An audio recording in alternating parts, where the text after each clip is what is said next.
His hand came down on her wrist like a verdict. Not a tap, not an accident. A claimed thick fingers, knuckles whitening with pressure. The grip of a man who had never needed to ask twice for anything in his life and had long since stopped wondering why. "You're not going anywhere," he said, "until we say you can go." The restaurant kept moving around them. Silverware clinked against china. A jazz quartet near the window worked through something slow and blue. Somewhere in the back of the room, a child laughed at something only children find funny. The world had no idea what it was sitting next to. The woman at table 9 looked down at the hand on her wrist. Then she looked up. Her eyes were gray, not blue-gray, not silver, not the kind of gray that softens in certain light. Flat gunmetal gray, the color of a sky that has already made every decision it intends to make. She didn't flinch. She didn't pull away. She looked at him the way a surgeon looks at a problem on the table, not with fear, not with anger, but with the calm, focused attention of someone who has already run every calculation and is simply waiting for the moment to arrive. What happened in the next 17 seconds, every witness in that restaurant would describe differently. What happened in the 6 months after almost no one knows. This is that story. Her name was Mara Calloway. She was 40 years old.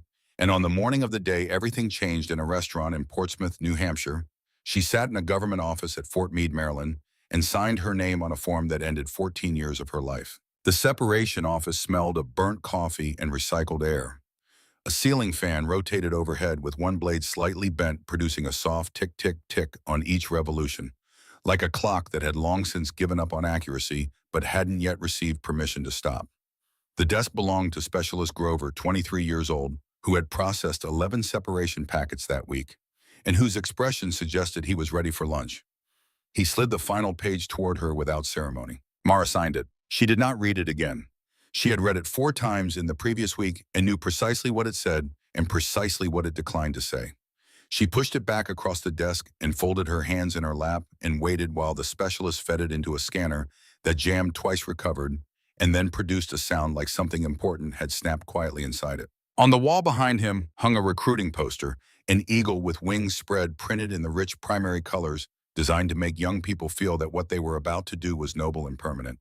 3 words below the eagle in bold block type: honor, courage, commitment. Mara looked at the poster for a long moment. She thought about what those words had actually meant across 14 years of practice.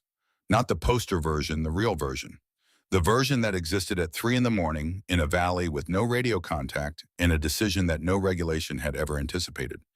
The version that couldn't be printed in block type because it was too contingent, too particular, too dependent on the specific gravity of each moment. The poster words were clean. The reality had been something else entirely, not worse necessarily, but far more complex than anything a wall could hold. The scanner unjammed. Grover handed her the copy. She was done. What no copy in any file she would ever be cleared to access would say was the actual reason for the separation. Every record in every system would read voluntary discharge. This had been made clear to her in a conversation with her commanding officer that was not recorded and would never be referenced again by anyone present. A professional courtesy, an extension of respect for 14 years of distinguished service, extended in exchange for her signature and her silence. The actual reason was Claygate, specifically what she had done in the 12 hours after the 4-minute communications blackout ended and the mission was officially over, and the official report had been filed, and she had been ordered to stand down and return to the forward operating base. She had not returned. She had gone back into the valley alone, without authorization, in direct violation of standing rules of engagement, to recover Dana Holt's body from a position that military protocol classified as an unsecured site awaiting official clearance. She had brought Dana home. She had done it before the recovery team arrived, before the coordinates were formally cleared, before anyone with the authority to permit it had signed the paperwork that would have made it permissible. The official finding rules of engagement violation. The unofficial understanding, communicated in the same measured tone as the voluntary discharge framing, was that what she had done could not go without consequence, regardless of anyone's private view of whether it had been the right thing to do. The institution required the record to be clean. That was the nature of institutions. She had signed because she had done it and would do it again and had nothing to argue about. Before she left the building, she stopped at the medical clinic to collect her final discharge documentation. The clerk passed her a manila folder without eye contact. Mara opened it in the hallway and read the attached medical summary, the way she read everything methodically top to bottom, nothing skipped. She reached one line and stopped. Patient reports no more than 3 consecutive hours of sleep in the past 14 months. She read it twice. Then she refolded the page, replaced it in the folder, and tucked it under her arm. She walked out of the building and stood on the front steps in the late morning sun, blinking at the light. 14 years, 6 deployments, a Tier 4 Special Operations designation that appeared on no publicly accessible record, assignments in places whose official names remained classified in documents she would never be cleared to read again. She had moved through dark buildings with a rifle and a heartbeat and the specific refined competence of someone who had been trained to solve the hardest problems in the quietest way possible. She had carried a wounded teammate 5 kilometers uphill under active fire with a fractured collarbone and made no sound because sound was the margin between living and not. She had made decisions that no training manual had anticipated and had made them correctly alone in rooms that no longer existed. She had done all of that, and she had not slept 3 uninterrupted hours in over a year. The drive from Fort Meade to Portsmouth took 7 hours and 40 minutes. Mara drove it without music, windows down through Maryland and Connecticut, windows up, when the temperature dropped past New Haven. She didn't call anyone. There was no one to call for a conversation like this one, the kind that had no name yet, no category, no clean way to begin. She had a hotel reservation in Portsmouth. She had a dinner reservation at a restaurant called Hargrove Steakhouse, 2 blocks from the waterfront. Both had been made 6 weeks earlier before the discharge paperwork was finalized, because she had known it was coming for longer than she had admitted to anyone. You always know eventually. The signs accumulate in ways you learn to read, and then you make reservations because making reservations is the only kind of planning that feels honest. She arrived at the hotel at 6:30 and stood under the shower for longer than necessary, then put on a green dress she had purchased in October and worn exactly never. She stood before the bathroom mirror and looked at herself the way she looked at most things, assessing angles, noting exit distances, calculating. Not vanity, something older than vanity and less optional. On the nightstand, her phone lay face down. She didn't turn it over. On her left wrist, a bracelet. Matte steel, not polished. The kind of object that communicates function over decoration. On its inner face, the side that rested against her pulse, 2 words had been engraved in clean sans serif type. Dana Holt. Corporal Dana Holt, 29 years old at the time of her death. Signals Intelligence Specialist, 3rd deployment at Mara's unit. Dana had been the kind of person who hummed old folk songs under her breath while field stripping her rifle without noticing she was doing either. She made the worst coffee of anyone Mara had ever served with and took enormous, genuine pride in this. She kept a photograph in her breast pocket, a brown dog of uncertain breed, rescued from a kill shelter in Virginia 3 weeks before their last deployment, currently living with Dana's younger sister Kayla in Raleigh, North Carolina. Dana Holt had died in a forward operating area called Claygate during a 4-minute communications blackout that should never have lasted 4 minutes. Mara had been 30 meters away when it happened. The bracelet had been ordered from a small engraving company in Vermont 3 weeks after the memorial service. It arrived in a cardboard box with a handwritten note, "Thank you for your service." Mara had worn it every day since. She was not wearing it to remember Dana. Remembering was not the problem. She wore it because she hadn't yet found a way to put it down. She left for the restaurant at 8:15. Hargrove Steakhouse occupied the ground floor of a converted 19th century brick building 2 blocks from the Portsmouth waterfront. The kind of establishment where the lighting is always amber and flattering, where the steaks are dry-aged on the premises, where the least expensive wine on the list costs more than most people's utility bill. A jazz quartet played near the bay windows, piano bass, brushed drums, and a trumpet player who understood that restraint was more impressive than volume. White linen, real silverware tea candles in low glass holders on every table. The hostess led Mara to booth 9. She had specifically requested it when making the reservation. It was a half-moon corner booth with clear sight lines to both exits, a mirrored wall panel at the 11 o'clock position that extended her visual field across the full room, and a seat back that came to shoulder height, enough coverage without obstruction. She had not examined her reasons for requesting it. She no longer needed to. She settled in with her back to the wall, right heel resting on the floor at a slight angle, a habit so old it had long since passed from conscious choice into simple posture. Purse at the 2 o'clock position on the banquette. She opened the wine list. The room was 2/3 full. Near the window, a couple with champagne on the table and a small gift box between them, the woman touching its ribbon repeatedly in the way people touch things they already know they love. Against the back wall, a family of 4 parents managing a toddler with the focused exhaustion of people who haven't slept properly in months, but have made peace with it. Center room, a table of 6 in business, casual and evening out, that still carried the cadence of a meeting. Diagonal booth, a man alone, mid-40s, plaid flannel shirt, wedding ring, a glass of beer in front of him, losing a slow argument with himself about whether to keep checking his phone. Mara ordered the Malbec. She ordered the filet medium rare. She put the menu down. She turned the wine glass by its stem and watched the candle through it and allowed herself for one careful moment to simply be in the room. No mission, no brief, no stand to before dawn. She was a woman in a dress having dinner on the night she had chosen to mark the end of something. That was allowed. That was in fact the entire plan. She thought about Dana, not the way she usually thought about Dana, not the 4-minute reconstruction, not the careful and futile accounting of what she could have done differently.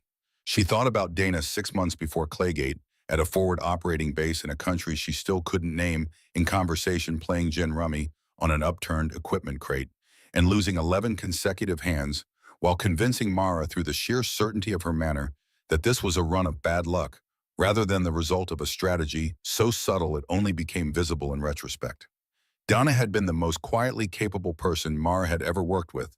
She had spent a long time not understanding why that made the grief harder rather than easier. She was still working on that. She did not look toward the door when the 3 men entered. She felt them. 6 deployments had built Mara Calloway a threat detection system that operated below the threshold of conscious thought, not supernatural, not instinct in any mystical sense, but deep pattern recognition, neurological grooves worn by years of reading rooms under conditions where misreading meant dying.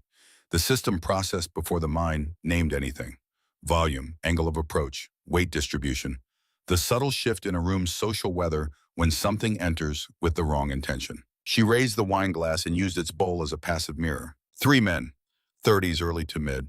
The largest one led 6'2", 6'3", the kind of build assembled for intimidation, carrying itself with the unconscious ease of a man who had never found a room that didn't make space for him. His name, she would learn later, was Brett Harmon. He wore a collared shirt top, 2 buttons open, an expensive watch with the casualness of inheritance. Behind him, Colt Vickers, shorter eyes moving too quickly, the volatile energy of a man who had spent his whole life playing second and had made that position into something dangerous. And Garrett Sully, rangy, twitchy eyes calculating outcomes before he'd committed to the room. They had been drinking since the afternoon. It was legible in everything, the slight lag between impulse and motion, the loosened register of their laughter, the way they moved as if the space already belonged to them. The hostess stepped toward them. Brett glanced at her with the minimum acknowledgement of someone managing an interruption. His eyes moved through the restaurant the way eyes move when the body is deciding what's available rather than what's offered. They stopped on booth 9. Mara set her wine glass down. She ran the assessment in the time it took to exhale public space, approximately 40 civilians, children present, no clean path to the exit without crossing the primary threat vector. Rules of engagement entirely unlike any context in which she had previously needed to run this calculation. But the first rule, always before anything else, was de-escalation. She had held to that in rooms with higher stakes than a steakhouse in New Hampshire. This was not Claygate. There was a candle on the table, and Miles Davis on the speakers, and 40 people having dinner. De-escalation. That was where she would start. The 3 men crossed the room. Well, well, well. The voice arrived the way some voices do not. Conversational, not genuinely social, but performing a version of casualness designed to establish that what's about to happen is already decided. Brett Harmon stood at the edge of booth 9 with his arms loosely spread, wearing the grin of a man who had never once walked into a room and found it closed to him. You look like you could use some company. Mara looked up slowly. Her expression was neutral in the precise professional sense, not cold, not inviting, not communicating anything beyond the fact that she was paying attention. She had already mapped the situation fully. Brett Harmon would escalate when met with measured refusal. Had likely done this before and found it worked. Colt Vickers at his right weight distributed forward would act second hit harder. Garrett Sully on the left, watching Brett waiting for permission to commit. Thank you, Mara said, her voice even and clear. I'm having a quiet dinner alone. I'm sure the hostess can find you a great table. Brett's grin thinned. When a grin thins, it doesn't retreat. It recalculates. He slid into the booth across from her without being invited. Unhurried practiced the motion of someone who had done this before and was accustomed to it working. You don't have to be alone, he said. That's what I'm offering. Colt and Garrett flanked the table, not touching anything, simply present in the way that makes a space feel smaller and a person within it feel contained. I'm going to get my check, Mara said, reaching for her purse with steady hands. Have a good evening. She moved toward the edge of the booth. Brett's forearm came down across the table's edge. Not a physical block, not yet, just a presence. A boundary drawn in confidence. What's the rush? In the diagonal booth, the man in the plaid shirt put his phone face down on the table. "I think there's been a misunderstanding," Mara said, keeping her voice low and without heat. She set her purse back in its position. "I'm not interested in company. I'll pay and go." Something shifted in Brett Harmon's face. The performance dropped not completely, but enough to show what was underneath. Something older and less negotiable. The expression of a man who has decided that the word "no" delivered by a woman he had already determined was his to address constitutes a specific kind of offense. "You think you're better than us," he said. Quiet. That was worse than loud. "Sir." The word landed like a door closing. Flat, final, and entirely without apology. "Walk away from this table right now. I am asking you once." For a fraction of a second, less than a second, brief enough that it could have been mistaken for nothing, something moved across Brett Harmon's face. Not recognition, not respect. The flicker of a man who has encountered something unexpected and doesn't yet know what to do with it. Then his certainty closed back over it. His hand moved across the table and his fingers closed around her wrist, hard knuckles blanching a grip designed not merely to restrain, but to demonstrate who controls this table, who controls this space, who controls everything in it. "You're not going anywhere," he said, "until we say you can go." The jazz quartet played on. The ice shifted in someone's water glass 2 tables over. The candle on table 9 continued to burn. And Mara Calloway went somewhere else entirely. Not emotionally, she was still seated, still composed, still watching Brett Harmon with those flat gray eyes. But the part of her that had come to Portsmouth to have a quiet dinner, that part stepped back. And the part that had been built by 14 years in 6 deployments and 10,000 hours of training in dark rooms stepped forward. She understood the calculation clearly. This was not a mission. These were not enemy combatants. The full application of her capability here would be an answer so far beyond the question that it would define her in ways she couldn't yet see. 40 civilians, children, a restaurant. She had made 4 genuine attempts to de-escalate and leave. She made her decision. In the diagonal booth, the man in the plaid flannel shirt stood up. He was not large. Mid-40s, solid through the chest and shoulders from years of work rather than deliberate exercise. A face that had seen enough to be quiet about most of it. He did not raise his voice. He did not move toward Brett. He simply stood up and looked at him with the specific, unhurried steadiness of a man who has already done his calculations. "Let her go," he said. "Right now, before this gets a lot worse." Brett turned. The slow turn of a man who has never had to hurry in his life because things have always rearranged themselves ahead of him. "And what," Brett said, "are you going to do about it?" The man's name was Stellan Webb, though no one at that table knew it yet. "Whatever I have to," Stellan said. Colt Vickers stepped forward. Not a punch, something more calculated than that. The heel of his palm drove into Stellan's chest hard enough to send him backward into the empty chair, behind him hard enough to send the chair over sideways with a sound that cracked through the restaurant's ambient noise like a starting gun. The room inhaled. A wine glass tipped somewhere. A woman stood, her hand going to her mouth. The jazz quartet stopped between notes. Mara moved, not for herself, for a man who had stood up for a stranger knowing exactly what it was going to cost him, and who had stood up anyway and who had paid the price before she could respond. She had watched the world punish decency too many times to sit still when she had the means to answer it. Her chair slid back without sound. Her right hand came down on Brett's wrist, not a grab, not a yank, but a precise lateral compression of the median nerve bundle proximal to the carpal tunnel, a technique that communicates not through pain, but directly through the nervous system's own circuitry. Brett Harmon's fingers opened, not because he chose to release, because his hand received no further signal telling it to hold. He made a sound genuine, surprised, the involuntary sound of a large man discovering that size was the wrong variable in this particular equation. She was already turning. Colt had spun at the sound left side open weight, still forward from the shove. The elbow strike was short and clean into the solar plexus at a slightly upward angle that collapsed the diaphragm before pain could register. He folded. The floor found him before he understood what was happening. Garrett Sully came in from the left, arms wide, the form of a man who has committed to action before he has determined what the action is. A dinner roll sat in the basket at the edge of the adjacent table. Mara's hand found it without visual reference and placed it with the same precision she applied to everything directly into his open mouth at the moment of his forward lunge. Her foot swept his lead ankle. He went down. The roll made a small arc from his forehead and came to rest against the breadbasket. Brett Harmon, furious and refusing the lesson, came back upright and charged 220 pounds of forward momentum.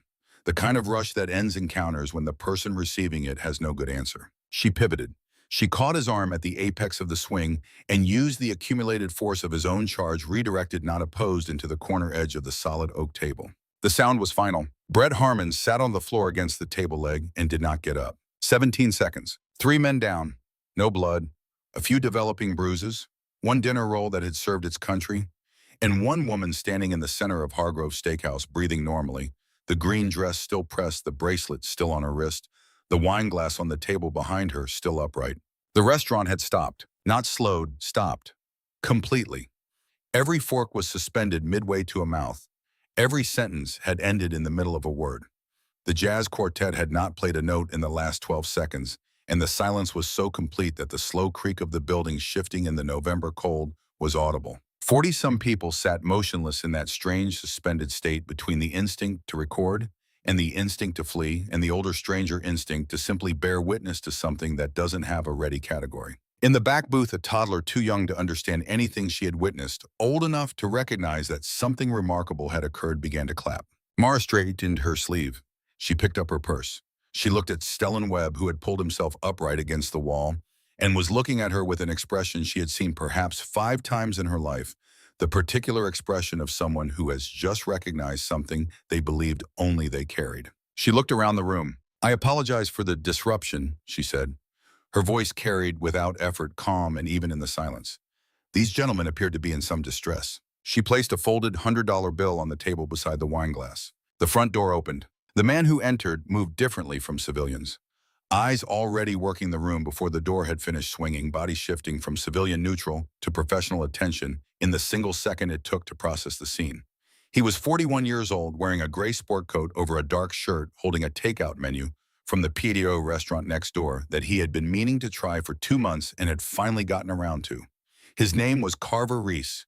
He had spent 12 years working violent crimes in District South out of Portsmouth PD, currently gang cases, and he had genuinely been looking forward to a steak. He stood in the doorway and read the scene. 3 men down, 1 standing, 40 witnesses. 3 phones recording, 1 child still clapping. His first read, the woman was a victim. Post-incident freeze, dissociative stillness. The particular quality of someone who had just done something their body was not equipped to have done. He had seen it many times. He looked again. Colt Vickers was relearning how to breathe 1 careful increment at a time. Garrett Sully had 1 hand pressed flat to the floor and was staring at the ceiling with the expression of a man making a comprehensive revision of his understanding of dinner rolls. Brett Harmon was conscious, a right hand opening and closing slowly at his side, as though rehearsing the concept of grip. These were not injuries from panic or adrenaline. They were precise, placed exactly where they needed to be and nowhere else. Reese's eyes came back to the woman. She wasn't scanning. She wasn't trembling. She wasn't showing any of the post-adrenaline physiological signatures he was trained to look for. She stood with her purse over one shoulder, her weight evenly distributed, watching him with the same quality of attention you give a door when you're waiting to see what comes through it. He reached for his badge. "Detective Reese, Portsmouth. Can you tell me what happened here?" She looked at the badge, then at him, not quite at his face, but at some layer beneath it, taking inventory of something. "3 men approached my table without invitation," she said. "When I attempted to leave, they prevented me. One of them grabbed my wrist. When they became physically aggressive with another patron, I intervened. I'll need to see some ID." She opened her purse and produced her driver's license without hesitation, without performance, without anything in her manner that suggested she found the request surprising or unwelcome. Reese took it. He read it. He read it again. Something shifted in his expression, not surprise, not quite. The particular shift of a man who has found an answer to a question he had been carrying without realizing he was carrying it. He pulled out his phone and ran the name. He read what came back for several seconds. When he looked up, the quality of the air between them had changed. "Ms. Calloway." His voice dropped slightly, not deferential. "Careful. I know who you are." She said nothing. "And I know," he said, "what it cost you tonight to hold back the way you did." The jazz quartet had not resumed. The restaurant remained suspended in amber light and collective held breath, 40 people watching the woman at table 9, the bracelet on her wrist, the wine glass still standing, the $100 bill on the white linen, waiting for her to answer. Mara Calloway looked at Detective Carver Reese. She looked at the room. She looked briefly at the 2 words on her wrist. Then she waited for whatever came next. Part 2. What the video didn't show. The clip ran 47 seconds. Someone had started recording from the moment Brett Harmon slid uninvited into booth 9, the phone angled low half behind a water glass, capturing everything: the approach, The escalation, Stellan Webb standing up the shove, and then the 17 seconds that would be described in 12 languages by morning. It ended with Mara standing in the silence, addressing the room in the composed, unhurried tone of someone who had stepped away briefly and had now returned. By the time Mara finished her statement with Carver Reese, the clip had 60,000 views. By the time she walked the 2 blocks back to her hotel, 300,000. By the time she sat on the edge of the bed and pulled off her shoes, 1.2 million. She knew none of this. Her phone had been face down on the nightstand since she left that afternoon. She picked it up without turning the screen over, carried it to the bathroom, while she changed out of the green dress and hung the dress carefully on the back of the door.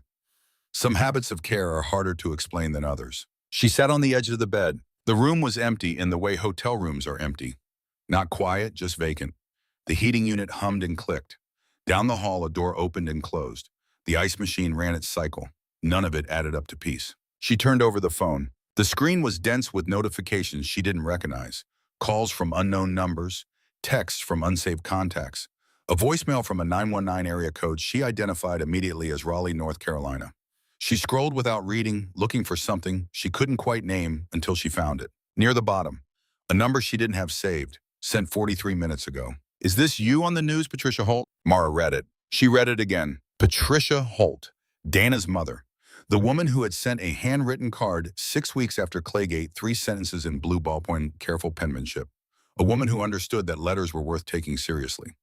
Mara had read the card 4 times and put it in a drawer and had not found the right thing to do with it, since which was what she did with most things she couldn't solve by acting on them. She set the phone face up on the nightstand and looked at those 10 words. She had been carrying the question of Patricia Holt for months, not just since tonight, but in the deeper, slower way that certain questions settle into the body and stay there. What did she want? Understanding, accounting, comfort from a woman who had been 30 meters from Dana when everything went wrong and had come home anyway. All of those things were legitimate. None of them were things Mara knew how to give. She knew how to clear a building. She knew how to maintain composure under conditions that dissolved other people's composure. She knew how to make decisions in the dark with incomplete information and live with every one of them afterward. She did not know how to be the thing that a grieving mother needed from the person who had come home from the place her daughter had not. She reached up and unclasped the bracelet. She had done this 3 times since having it made. Once for a scanner at an airport. Once when the clasp snagged on a sweater. Once tonight in the restaurant bathroom after giving her statement for no reason she could name, except that she needed to hold it in her hand for a moment. She held it now. 2 words in the palm of her hand, room temperature from her skin, slightly heavier than it looked. Dana Holt? Dana, who hummed folk songs without knowing she was doing it, who made coffee that tasted like something had gone wrong during the roasting and described the result as character, who had kept a photograph in her breast pocket, a brown dog named Barnabas, rescued 3 weeks before their last deployment, currently living in Raleigh, with Dana's younger sister Kayla, who was 19 years old and in her first year of college, and had gotten there, Mara imagined, the hard way. Dana, who had been alive at 4:17 p.m. on a Tuesday afternoon in Claygate, and not alive at 4:21. 4 minutes. The silence that should never have lasted 4 minutes. The silence that Mara had replayed in fragments and in sequence in the half-light before sleep that didn't come approximately every 3 days for 14 months. The silence that explained one line in her medical record. Patient reports no more than 3 consecutive hours of sleep in the past 14 months. She had replayed it looking for the frame where she could have moved differently. She had not found it. She had gone back to look anyway every few days because the alternative, accepting that there was no such frame, that she had done what she could within the information she had, that the 4 minutes were not a failure of her capability, but a failure of luck and circumstance and the specific unjust randomness that killed some people in certain places and not others. The alternative felt like abandonment. It felt like deciding Dana didn't deserve the accounting, like letting herself off something. She understood sitting on the edge of the hotel bed that this was not a rational position. She understood it with the same clarity she brought to all of her tactical assessments, completely immediately, and without it making any difference at all. Mara sat on the edge of the hotel bed with Dana's name in her hand and Patricia Holt's message on the nightstand, and a million strangers somewhere on the internet pointing at her face, and she did something she had not done in 14 months. She cried, without performance. She sat straight, and her body did what bodies do when they have been holding something too long and are finally alone. Tears came, and she let them because the body keeps its own accounts and eventually presents the full balance regardless of whether you're ready to settle it. She was not crying about Brett Harmon. She was not crying about the clip or the statement or the stilled restaurant, or the $100 bill on the white linen. She was crying because she was alive, and Dana was not. And 14 months of replaying 4 minutes had not produced a single satisfying answer for why that was true. She sat with it for a long time. Then she put the bracelet back on, lay down on top of the covers without getting under them, and looked at the ceiling until 4 in the morning, when her body finally ran out of what it had been carrying. She slept 2 hours and 37 minutes. When she woke, her phone had 601 unread notifications. The clip had 9 million views by 9 a.m. Mara learned this from the television. She turned it on while making the in-room coffee, and a morning anchor was discussing Hargrove Steakhouse with the enthusiasm of someone who had found a story that required no interpretation. They had already given it a Chiron. They had graphics. They had a security consultant and a gender studies professor and a military psychologist, all available by satellite, each prepared to explain what had really happened and what it meant. Mara watched 3 minutes and turned it off. She understood what was happening with the clarity that comes from operating for years in environments where information is a weapon and narrative is terrain. The story was already larger than the event. The shape of it was being decided by whoever moved fastest. She dressed, ate toast from the complimentary basket, drank the bad coffee, and called Sandra Quill. Sandra Quill had handled Mara's discharge paperwork and had pressed a business card into her hand at a conference in Washington 18 months ago. With the directness of someone who meant what she said, "You're going to need a lawyer eventually. Everyone in your position does. Call me when you do." Sandra answered on the second ring. "I've seen the news," Sandra said. "Do not speak to anyone until we've talked." "Where are you?" Gerald Harmon made his first call at 6:48 in the morning, not to his attorney, to a firm in Boston that had no website and no listed address and no name on any door, the kind of firm that existed precisely because certain clients required that kind of existence. Gerald had worked with them before. The firm understood the specific mechanics of what happened when money and reputation and a son's poor decisions collided with a public narrative that had developed its own momentum. Gerald was 62 years old. He had built Harmon Group from a 2-property inheritance in Concord into the largest private real estate development portfolio in New England, and he had done it through genuine business intelligence and through a principle he had refined over 30 years. Every problem was a narrative problem first. Facts were manageable. Stories were what you had to control, and you had to control them before someone else did. His son Brett was at Portsmouth Regional with a broken nose, a swollen knee, and the expression of a man suspended between humiliation and self-pity, waiting to discover which one would win. Gerald sat in his car in the hospital garage and spoke quietly for 26 minutes. What emerged from that conversation was not a lie exactly. It was a reframing. By noon, language had been seeded across 4 platforms and 2 national outlets. A woman with a classified military background and documented psychological disturbance. A medical record noting no more than 3 consecutive hours of sleep had attacked 3 unarmed civilians in a public dining establishment. Words like unstable were not used directly. Phrases like civilian reintegration challenges and PTSD, adjacent behavior patterns, and excessive force response were placed in proximity to each other in ways that did the same work without the legal exposure. The medical record had been obtained from Fort Meade through channels that would later require their own investigation. Gerald Harmon's team described it as a publicly accessible document. 3 days after the incident, Brett Harmon's attorney filed a civil complaint in Rockingham County Superior Court. The filing described Mara Calloway as a trained military operative who had applied lethal force techniques to 3 unarmed private citizens in a restaurant, causing injuries requiring medical attention, emotional distress, and ongoing impairment of daily function. It sought compensatory and punitive damages. It described Brett Harmon as a victim. Sandra Quill read the complaint across the desk from Mara, set it down without expression, and was quiet for a moment. "They're not filing this to win," Sandra said. "They're filing it to define you before you get to define yourself. The goal is the narrative, not the verdict." Mara looked at the complaint. "Then we need to move before they do," she said. Carver Reese pulled Brett Harmon's history on day 2 and found what he had expected to find: nothing that looked like anything. Clean record, a minor traffic citation from 2019. A noise complaint in 2021 that had been closed without action. No priors, no flags. This was the signature of a managed record. It looked clean because that was the intended appearance. He made 4 calls. The third went to a detective named Sattler in Manchester PD, who had worked a case 2 years earlier involving a settlement agreement and a young woman and a name that had appeared adjacent to a Harmon Group property development. She was careful with her words, which was itself information. The 4th call went to someone in Boston. A different case, an earlier year, a settlement agreement that had been sealed by a Rockingham County judge who had been appointed to the bench with the quiet organizational support of Gerald Harmon's professional network. Reese now had the shape of something: two civil settlements, both sealed, both substantial, both executed through the same Boston firm that was currently representing Brett Harmon, both involving women who had been persuaded through language that their own attorneys would later call deliberately misleading, that their silence was legally binding in all future proceedings. It was not. It never had been. He couldn't use the sealed records directly. He would hold the shape and wait for the right moment to present it. 12 years of detective work had taught him that timing was the difference between evidence and noise. He wrote two words on his notepad, circled them, and underlined the circle. He was good at waiting. On the morning of day 6, someone knocked at Mara's hotel room door at 9 a.m. She had moved hotels on day 3. Sandra had noted that her original location had appeared in comment threads with enough specificity to warrant the precaution.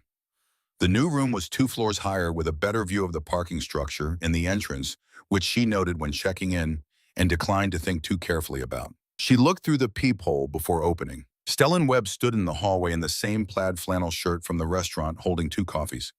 He was looking directly at the peephole with the patience of a man who understands he is being assessed through a door and has no objection to the process. Mara opened the door. He held out one of the coffees. She took it.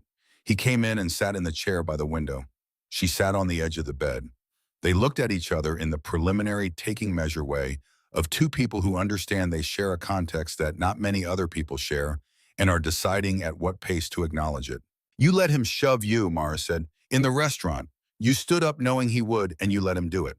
Stellan looked at his coffee cup, then at her. "I read the room in about 4 seconds," he said. "I saw your posture. I saw where your hands were positioned. I watched you try to leave 3 separate times and get stopped each time.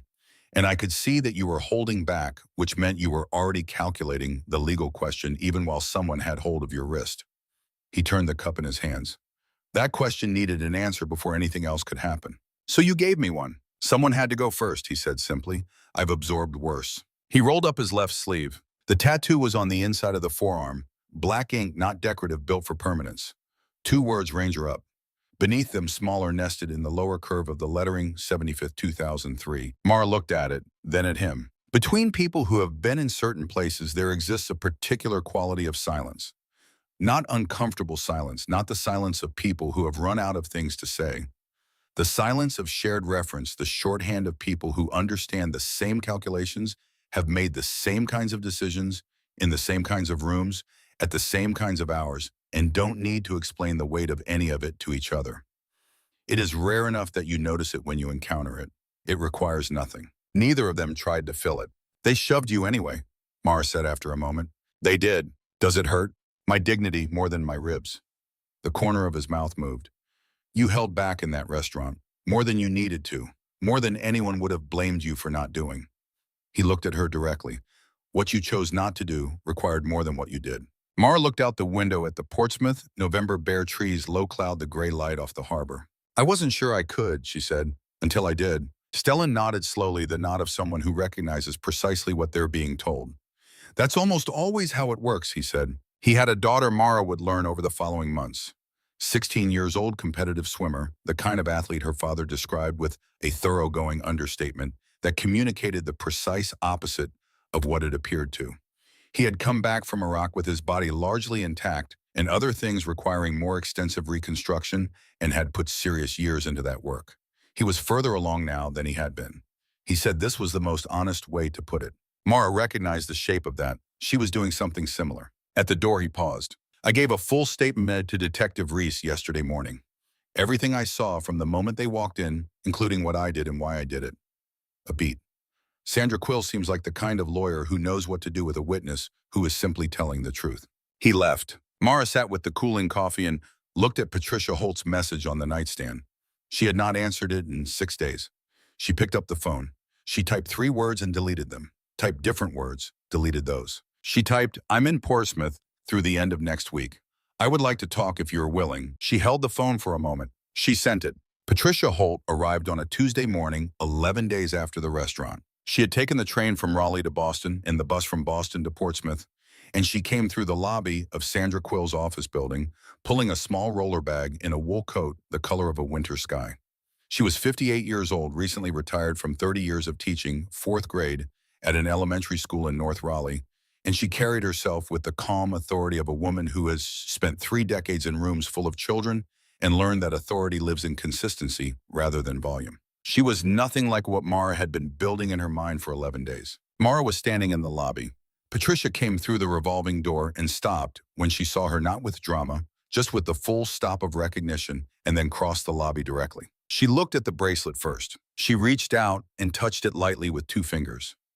Not taking it, just acknowledging its continued existence in the world the way you touch something that belonged to someone you loved and that you are glad to find still present. She would have hated every single minute of this, Patricia said.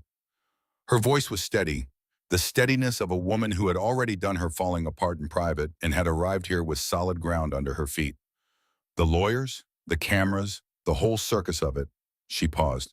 She would have laughed at the dinner roll, though. Something in Mara's chest moved. Not broke, moved, the way ice moves when it has been still too long. They sat in Sandra's conference room for 2.5 hours. Patricia talked about Dana the way people talk about those they have lost when they have decided that honoring them is more important than managing the grief as a fully specific, irreplaceable person rather than a category. She talked about the chair Dana always claimed at the kitchen table in Raleigh, the strong and very incorrect opinions about the correct preparation of oatmeal, the Sunday evening phone calls that had not missed once in 3 years of deployment every Sunday, at 8, regardless of time zones or operational tempo, until the Sunday they stopped. She talked about Kayla, Dana's younger sister, 19 now, who had started her first year of college in September and had finished the semester in the grinding, forward-leaning way. You finish things when the ground has shifted beneath your whole understanding of how the world works. Barnabas, the brown dog from the photograph, was living with Kayla in the house in Raleigh, had taken possession of the sofa, showed no interest in renegotiating the arrangement. Mara listened and did not speak because she was the only person in Patricia Holt's world who had heard Dana's voice on the last morning and didn't need anything translated or explained. At the end of the second hour, Patricia reached into her bag and took out a manila envelope. She set it on the conference table. Dana wrote this 10 days before Claygate, she said. She mailed it without sealing it. The envelope arrived already open. She rested her hand on it. I've been trying to understand what that meant ever since. She looked at Mara. There is a passage about you. I've shared part of it with Sandra for the purposes of the hearing. There is another section I have been holding back. She didn't look away. I think it's yours. She opened the envelope and removed 3 pages of handwritten blue ink, turned to the second page, and read in the voice she had used for 30 years, clear, unhurried, each word given room to land. Calloway doesn't think anyone sees her, but I see her. Every morning she checks our gear like she's the only thing standing between us and the worst day of our lives. She's right, and she doesn't even know it. The conference room held the words. Mara pressed her thumb against the bracelet against the engraved letters and held pressure there. There's more, Patricia said gently. I know, Mara said. Give me a moment. Patricia gave her the moment. Outside the window, Portsmouth went about its November business, cold off the harbor, pedestrians with their heads down, the world moving at its ordinary pace with no knowledge of what was being held in a conference room 2 floors above it. Okay, Mara said. Go ahead. Patricia turned to the final page. The civil hearing was held in the 3rd week. Not a trial, a preliminary proceeding for a judge to determine whether sufficient grounds existed to advance the complaint to a full hearing. Sandra described it to Mara as a fact-finding exercise in which a judge would be asked to decide what kind of story this was. The courtroom was smaller than courtrooms on television, more workaday, the room of an institution that processed consequential things without pausing to mark them as consequential. Several journalists in the gallery. Gerald Harmon in the second row in a suit pressed that morning with the care of a man for whom appearances are a professional tool. Brett Harmon at the plaintiff's table, nose heeled at the wrong angle. Sandra presented the full restaurant security footage first. Not the clip, the 4-minute recording that began when Brett's group entered the establishment. It showed with the patient impartiality of a camera that has no stake in the outcome, 3 separate instances of Mara attempting to leave the booth and being prevented. It showed Brett's forearm on the table. The grip. Stellan Webb standing, Colt Vickers driving his palm into Stellan's chest. Then the 17 seconds. Then Mara standing. Carver Reese testified for 42 minutes. He described his observation upon arrival, his professional assessment of the injuries and the force applied, and Mara's complete cooperation and composure throughout the subsequent interview. He chose his words with the precision of a man who knew which ones would survive scrutiny and which ones would not. He could not introduce the sealed settlement records.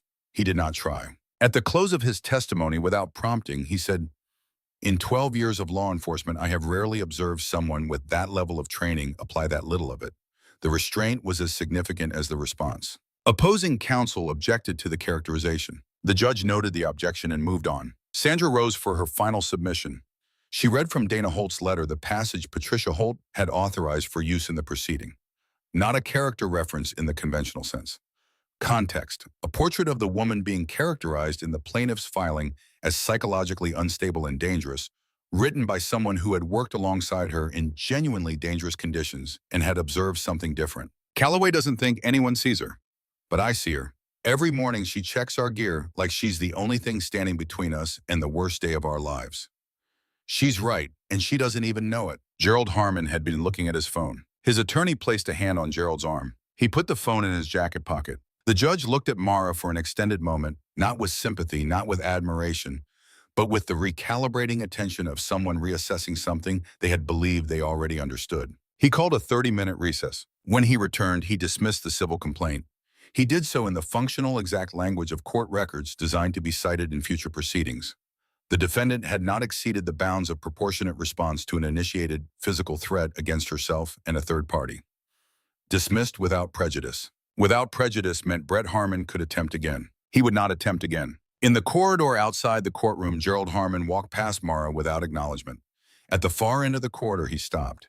He turned back. He looked at her for several seconds with the expression of a man who has arrived at the boundary of the first consequence, that his resources have not been sufficient to move, and who is processing what that means about all his prior assumptions. Then he went through the stairwell door. Carver Reese passed Mara on his way out and nodded once, the particular nod of two people who have arrived at the same understanding simultaneously and don't require more ceremony than that to acknowledge it. Stellan Webb stood near the entrance with his hands in his coat pockets, watching the door where Gerald Harmon had disappeared with the contained expression of a man who has seen enough endings to recognize the ones that hold. Patricia Holt crossed the corridor. She was carrying the manila envelope. Mara had assumed when Sandra read the passage in the courtroom that she had heard everything the letter held. She had pressed her thumb against the bracelet and told herself it was enough, more than enough. She had not expected more. Patricia held out the envelope. What was read in there was for the proceeding, she said quietly. There is a section I held back. She looked at Mara without deflection. It's yours. I think I've been waiting to know when to give it to you. I believe it's now. Mara took the envelope. She found a bench at the end of the corridor near a window that looked out at the street. Patricia sat beside her, close enough to be present, far enough to give the moment room to breathe. Mara opened the envelope. 3 pages. Blue ink. Dana's handwriting, which she had seen once before on a card that had lived in a drawer. She turned to the page Patricia had marked with a folded corner. The final paragraph. Dana's handwriting changed slightly in the last lines, the microscopic shift that happens when a person has been working toward what they mean to say and has finally stopped measuring the words. Mom, if something happens, don't look for me in the news. Look for Calloway. She'll know what really happened. She always does. She carries everything and never asks anyone to notice. That's not strength, that's stubbornness. And one day I'm going to tell her that to her face. But if I don't get the chance, tell her I noticed. Tell her I always noticed. Tell her that matters more than she knows. Mara read it once. She read it again. She read the last 4 sentences a third time, slowly giving each one the full weight of the specific attention that Dana had put into writing it. She sat with it in the corridor of a courthouse in Portsmouth, New Hampshire, on a gray Thursday in November, with the building's ordinary business continuing around her, clerks crossing the corridor with files, a pair of attorneys talking quietly at the far end, the elevator opening and closing, and none of it registering as anything except background. 14 months. Every 3 days on average, the reconstruction. The 4-minute sequence replayed in fragments and in whole in the dark early mornings when sleep withdrew, before she could catch it in the unguarded interval between waking and orientation, in the precise and involuntary way that the mind returns to unsolved problems, because it is designed to return to unsolved problems and does not distinguish between the ones that can be solved and the ones that cannot. She had run it forward and backward. She had identified the 17 things she might have done differently, evaluated each one, found them insufficient in various ways. She had kept running it anyway because looking felt like doing something, and doing something felt like not abandoning the person the problem was about. Dana had known. Not only that, Mara would carry the guilt that was predictable to anyone who had observed her for more than a few weeks. Dana had known the precise shape of the guilt in the specific way it would refuse to shift, and she had written 10 days before the valley, the thing that could reach it. Not an absolution, she couldn't offer that, and it wouldn't have been honest to try. Not a resolution, there wasn't one, and they both would have known that. Something more difficult and more durable than either of those, the witness statement of someone who had been paying full attention. I noticed. I always noticed. That matters more than she knows. Mara had spent 14 months in the position of a person trying to answer for something in the absence of anyone who had actually seen what there was to answer for. The military had its record. The official report had its language. None of it was the thing itself. None of it was someone saying I was there. I saw what you carried. I saw what you were.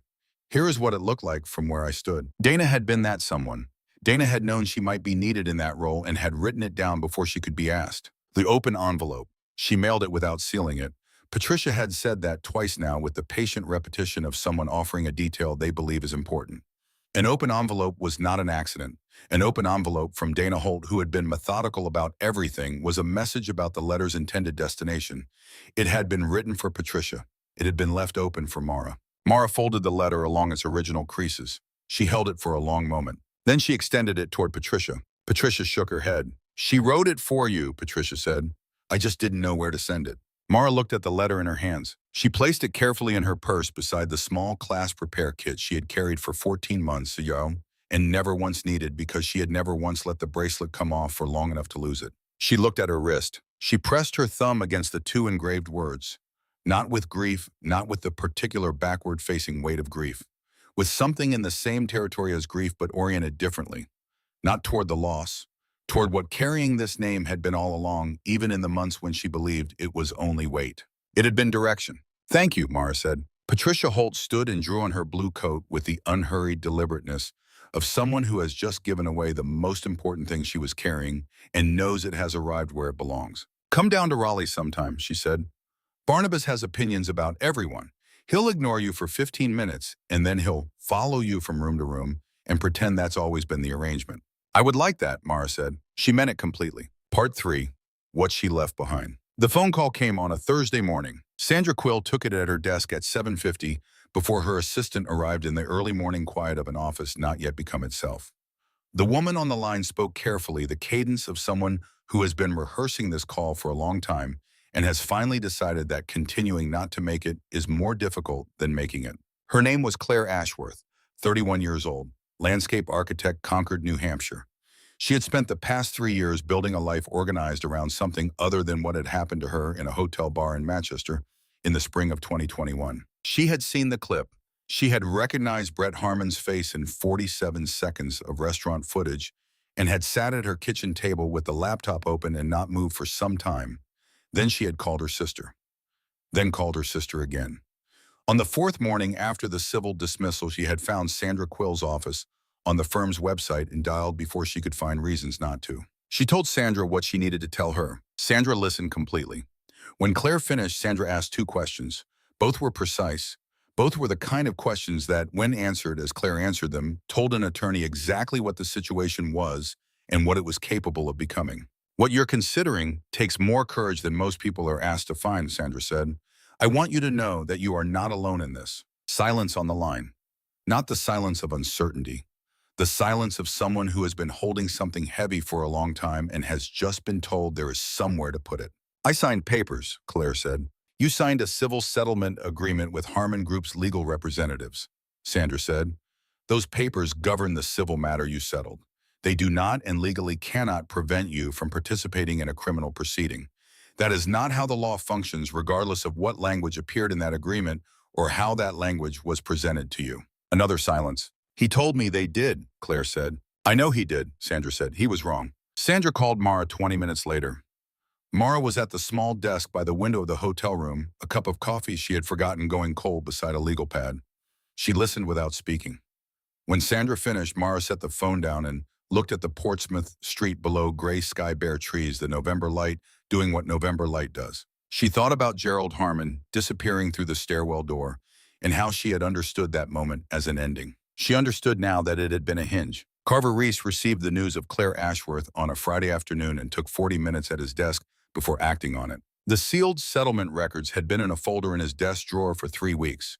He had held them with the discipline of a detective who understood that the gap between having the shape of a truth and being able to present it usefully was a gap that required patience and precision to close. A voluntary statement in a criminal proceeding existed in an entirely different legal domain from a civil settlement agreement.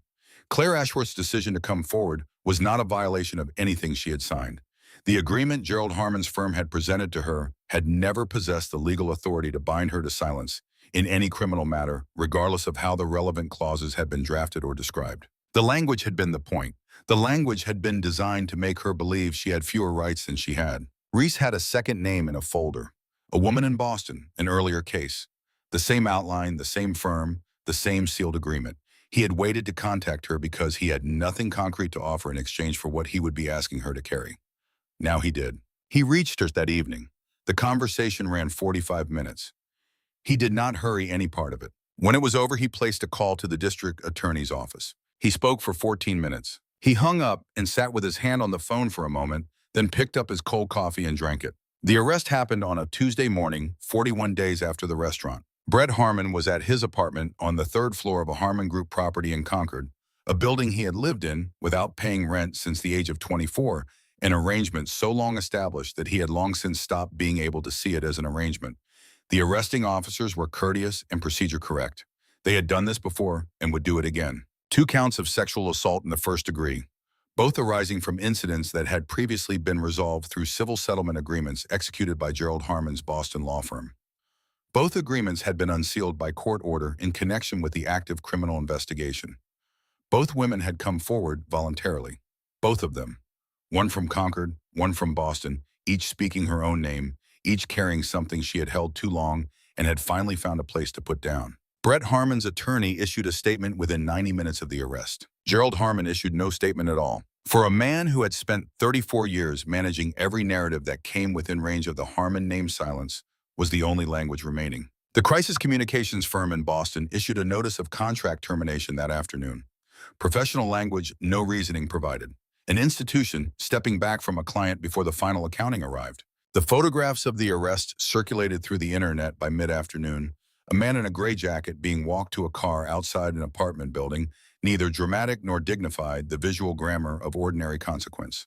People shared them not for spectacle, but for the particular satisfaction of watching a long-running account come to settlement. Below the original clip, the comment section had shifted. The debate was gone. In its place, something closer to recognition. The top comment had 14,000 replies. It read, "This is why you treat people with respect. You never know who you're sitting next to." Mara did not read it. She had not read any of the comment sections, any of the coverage, any of the opinions the internet had assembled about her across 6 weeks. This was not difficult. It was an extension of a practice maintained for 14 years. The information that matters comes from direct experience and verified sources. Everything else is interference. What she knew from direct sources: 2 women had come forward. 2 sealed records had been unsealed. Brett Harmon had been arrested. Claire Ashworth had called Sandra the night before not to discuss any legal matter, simply to say that she had, for the first time in 3 years, slept through an entire night.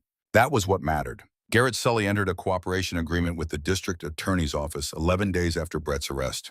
He had spent those 11 days in the specific discomfort of a man who has stood long enough in someone else's shadow that he stopped recognizing it as anyone's shadow but the landscape itself. He was 32 years old. He had been adjacent to Brett Harmon since their first week of college, and he had spent 11 days applying honest examination to what that proximity had actually produced. The accounting was not flattering. He had been present in rooms where things happened that he hadn't started. He had not stopped them. The reason wasn't malice. It was something smaller and more common: the desire to remain near someone who moved through the world with certainty, to borrow that certainty rather than locate his own. The desire to remain standing near the person who seemed like the right person to stand near. This is a failure of a particular kind. It doesn't announce itself as failure. It presents as loyalty, as belonging, as simply being someone's friend. He cooperated fully. He was specific and clear and did not minimize or redirect. He said what he had seen, what he had done, and what he had understood at the time versus what he understood now, treating those as honestly different things. His charges were reduced to a single misdemeanor. He paid a fine. He completed 120 hours of community service at a veterans assistance organization in Concord, a suggestion that had originated in a conversation between Sandra Quill and the district attorney's office, quietly without announcement. The veterans and staff at the organization found Garrett Sully to be genuinely attentive during those hours, in a way that appeared to surprise him, as though he had not known before this that he was capable of paying that quality of attention to people other than Brett Harmon. He did not seek out Mara Calloway to apologize. This was the correct decision. Some apologies are assembled for the person offering them rather than the person receiving them. And the most useful thing Garrett Sully could do, with the understanding he had arrived at, was carry it quietly and allow it to change how he moved through every subsequent room. He appears to have done exactly that. Colt Vickers did not cooperate. He entered a guilty plea to simple assault for the contact with Stellan Webb, served 61 days of a 90-day sentence, and was released on a Wednesday that felt by all accounts like a Wednesday. He has not appeared in news coverage since. Gerald Harmon resigned from the Harmon Group Board of Directors in January. The announcement cited a desire to pursue other interests, the language used by men who leave before being formally asked to go in terms that cannot be dignified. The federal investigation into Harmon Group's contracting relationships had been opened 2 weeks prior, an independent development that nonetheless found its footing during the same season as everything else. Federal investigations move at a pace designed to be thorough rather than satisfying, and this one was no exception. Gerald was not present at his son's arraignment. He was not present at any subsequent proceeding. He spent more time in the months that followed at his house in Vermont, a large property quiet removed from the rooms he had spent 30 years filling, with the certainty of a man who believed that his resources constituted an adequate answer to every problem. He was discovering late that this belief had limits. Late discovery is not the same as no discovery. It is better than the alternative and worse than having known earlier. He is not the subject of this story. He made himself part of it by the choices he made in a hospital parking garage on a Friday morning, and those choices would remain with him in the way all choices remain. Not as punishments necessarily, but as permanent members of the record that constitutes a life.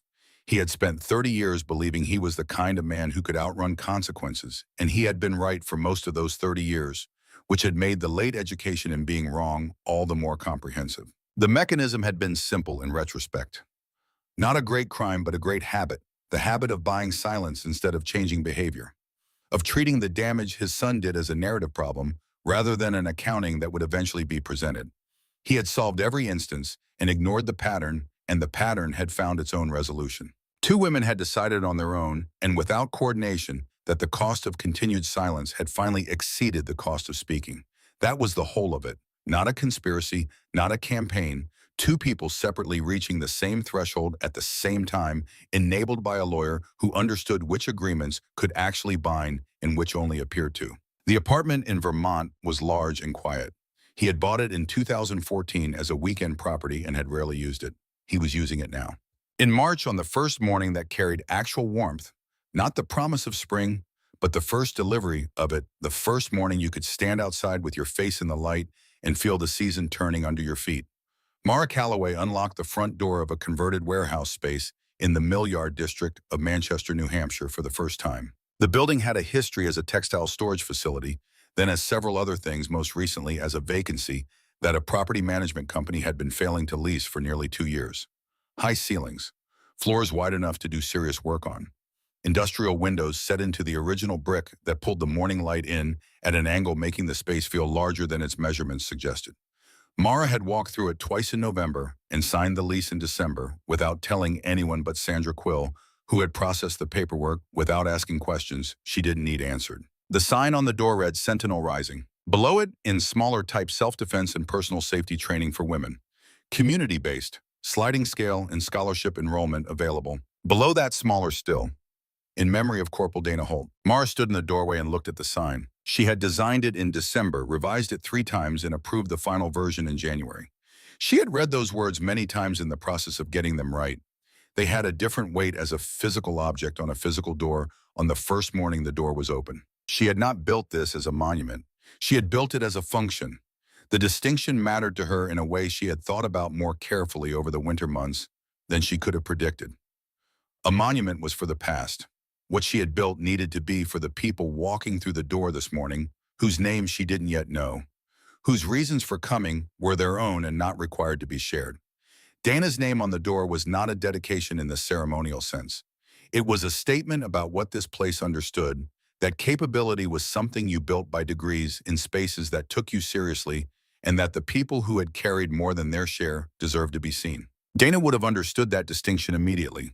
She would probably have also had a note about the font choice. Mara looked at the space behind the door. The mats shipped from Pennsylvania laid and secured the previous week. The equipment along the far wall. The folding chairs stacked near the entrance for the orientation session beginning in 3 hours. 14 women had registered, ages 19 to 61, 5 zip codes. Their reasons for registering were their own and would remain their own. Sentinel Rising had no intake form asking why you came, only the question of whether you wanted to be there. All 14 had confirmed that morning. Stellan Webb arrived at 8:25 with 2 equipment bags and the focused economy of motion of a man who had already determined what this place was going to be and was simply converting that determination into physical reality. He set the bags down, looked around the space, nodded once. "Good bones," he said. "That's what I thought," Mara said. They had spent the months since November building a working partnership that resembled the best professional relationships Mara had known in the military, founded not on extensive conversation, but on aligned purpose, demonstrated competence, and the shorthand of people who understand the same things without needing to walk the full path to understanding each time. She had learned a few things about him that he hadn't volunteered immediately.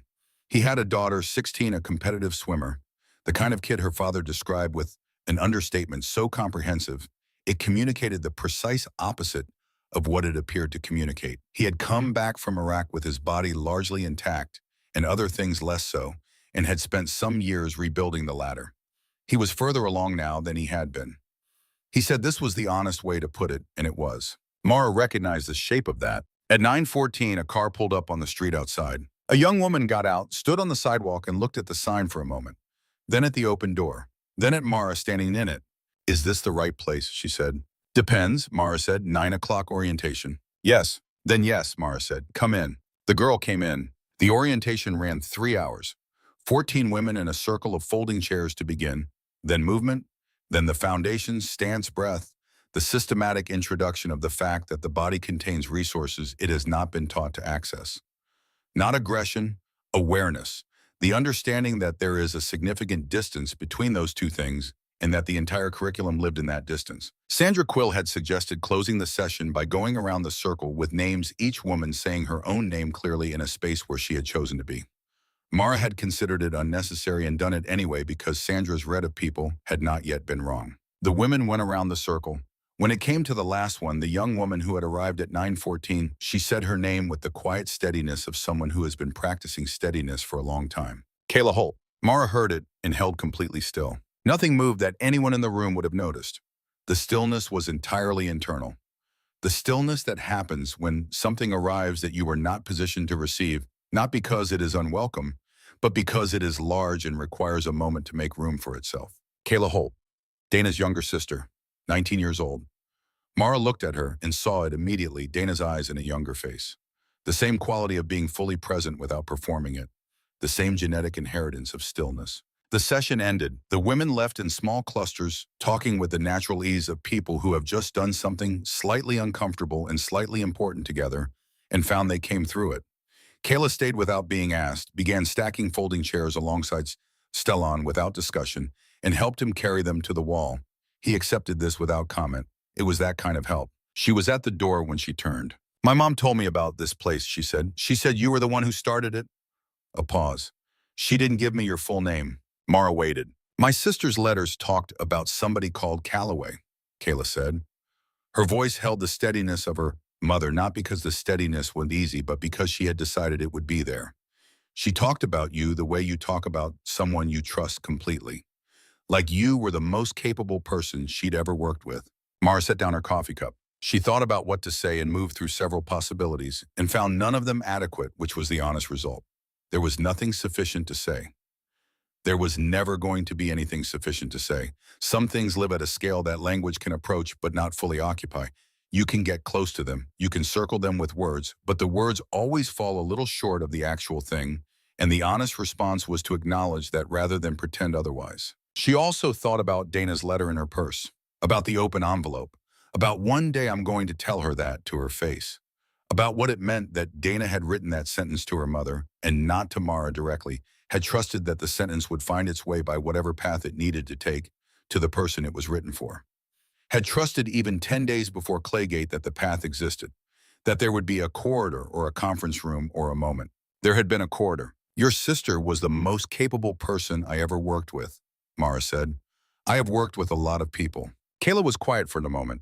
Something settled in her face, the quality of settling that happens when a thing has been waiting a long time for its right place and has finally found it. She would have loved this place, Kayla said. I know, Mara said. I built it that way. Kayla left. Stellan came and stood in the doorway beside Mara, and they watched the girl walk to the corner and turn out of sight. The Manchester afternoon proceeded around them without comment. Traffic voices at an upper window across the street, the ordinary sounds of a city moving through its ordinary business. She coming back? Stellan asked. Yes, Mara said. Good, he said and went back inside. Something changes not on any day you can identify in the moment, not with any announcement, and not in the way of a before and after, when the weight you have been carrying begins to change its nature. It does not disappear. That is not what happens. The loss doesn't resolve. The bracelet was on Mara's wrist in April and would be there in August, and would be there on the morning after that and the morning after that, because it was not a memorial to something at risk of being forgotten. It was a statement about what she had chosen to carry and why she had chosen to carry it. But somewhere in the months between November and March, between a hotel room in Portsmouth and a converted warehouse in Manchester, between Patricia Holt's two fingers on the bracelet in a lobby and Kayla Holt stacking folding chairs in a space built in her sister's name, the weight had changed. Not lighter, different in kind. The difference between carrying something because you cannot locate the way to put it down and carrying something because you have chosen with clear eyes that it belongs with you. She recognized this not as a revelation, but as a gradual noticing the slow awareness of something that had already happened while she was occupied with other things. Carver Reese called in April to say he had been promoted to detective sergeant, delivered with the mild discomfort of a man who considers his own advancement somewhat awkward to report, but feels the other person deserves the information. Mara congratulated him with genuine warmth. He mentioned a journalist working on a national piece had asked for comment. What did you tell them? Mara asked. Same thing I said in court. In 12 years of law enforcement, I've rarely seen someone with that level of training use that little of it.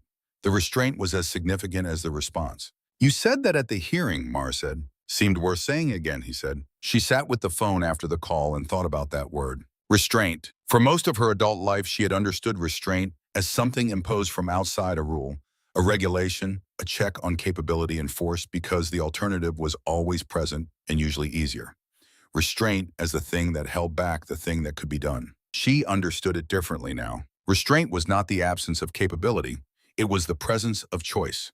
The understanding that what you are able to do and what you should do are two separate calculations, and that knowing the difference is not a limit on strength, but the fullest expression of it. The training was the easy part. Training could be given. The choice in the specific irreducible moment when capability and action were adjacent and 1 second separated. What you could from what you would, that was where the person was. That was where the actual question lived. Dana had seen that in her before she could see it in herself. That was what certain people did. They held up the true thing about you in the light until you turned and looked at it and finally recognized it as your own. The letter had given her that. Not absolution. The question of why she was alive and Dana was not would remain without a fully satisfying answer, which she had begun imperfectly to make peace with. What the letter gave her was something both simpler and more durable, the knowledge that she had been seen by the person whose seeing had always mattered most. In June, on a Saturday that arrived with the full confidence of early summer, Mara drove to Boston. No appointment, no agenda, no specific destination. A hotel reservation made the week before for no reason she had articulated to herself except that she wanted a day in a city that was not Portsmouth, with no one waiting on her and nowhere she was required to be. She checked in, changed clothes, and walked. Boston in June had the specific warmth of a city that had survived another winter and was not pretending to be modest about it. The public garden was busy couples on blankets, children engineering small crises near the water, old men on benches conducting the important business of sitting in the sun. Mara walked through without mapping exits. She noticed that she was not mapping exits. She noted the noticing and kept walking. She ate lunch at a counter on Newbury Street beside a window and read 20 pages of a novel she had bought around the corner, recommended 8 months ago and only now reached.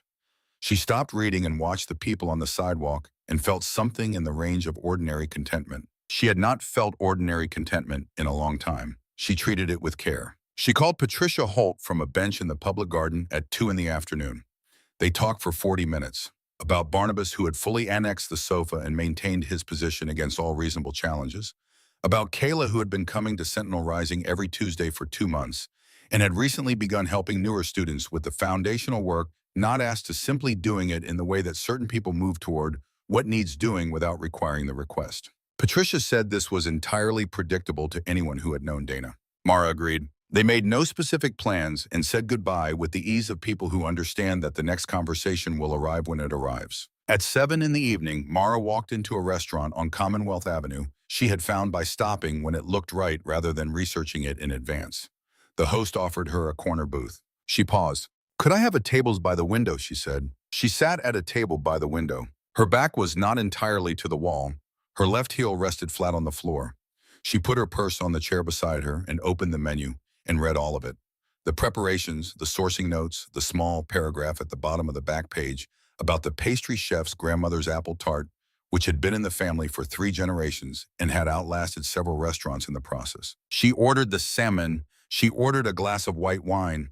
She looked out at Commonwealth Avenue in the summer evening, couples, families, people alone, people with doyen, people looking at their phones, people looking at each other, the whole uncategorized motion of a city, conducting its evening without reference to anything except the pleasure of the season and the fact of its own continuation. She watched it with the full unhurried attention of a woman who is simply in a room, not assessing it, not positioned within it, present in it. The bracelet was on her wrist. She touched it, not from grief, not compulsively, not from the old weight of it, with the deliberateness of someone acknowledging a presence. The metal warm now from her skin, the name under her thumb. Dana Holt. The salmon arrived. It was excellent. She ate without hurrying. She drank her wine. She watched the light change outside the window in the particular way summer light changes in June, not abruptly, but through a slow diminishment that leaves the air warm long after the sun is gone. When the server asked if she'd like to see the dessert menu, she said yes. The apple tart arrived in a small white dish with vanilla ice cream, beginning its slow concession to the room temperature.